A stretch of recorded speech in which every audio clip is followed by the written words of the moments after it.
gidem Tikime git bulmayım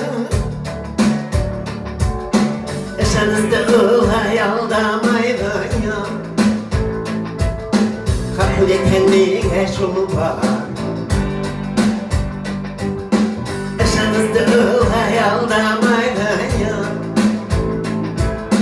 Kabul etkenliğe şunu var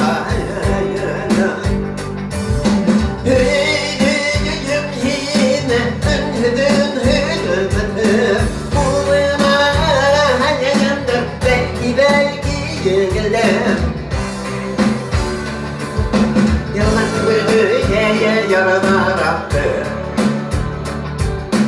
aktarılırken gönülden aktarılırken gönülden Cilvurda bulabilir der bilemem Evlenir mi bir taşta yanır Başımın hayırlılıkları olayım Bu eli taşta yakan Başımın hayırlılıkları olayım Bu eli taşta yakan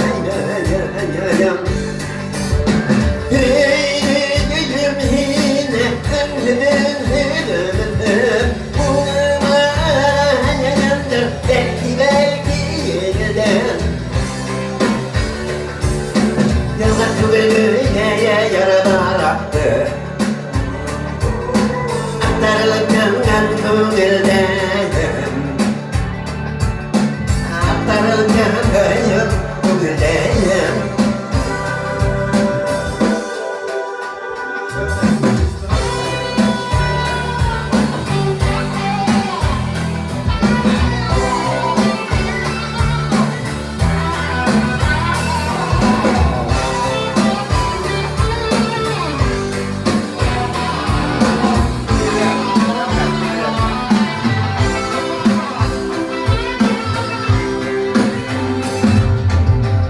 Dinle kansere gidip yok Direyim Tikime git bulmayım Eşinizde ol hayaldamayın Kabul etkenliğe şu var Eşinizde ol hayaldamayın Kabul etkenliğe şu var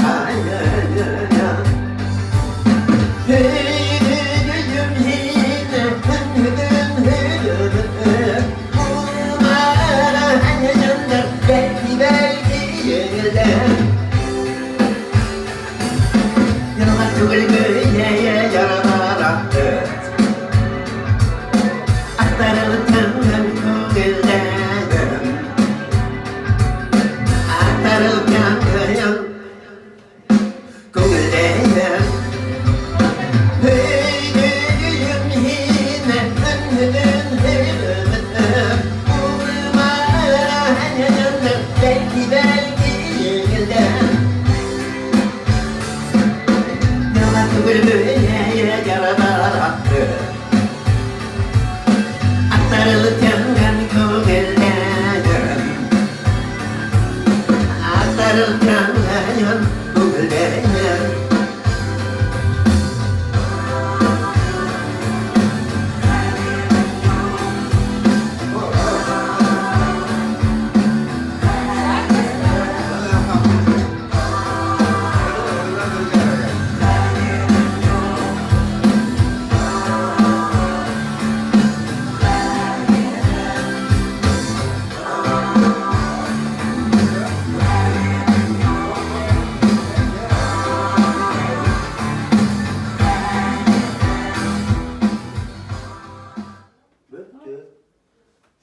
Концерт окончен? Окончен, başkalar yarlamayın ben. Bunun şudur, тоже приблизительно.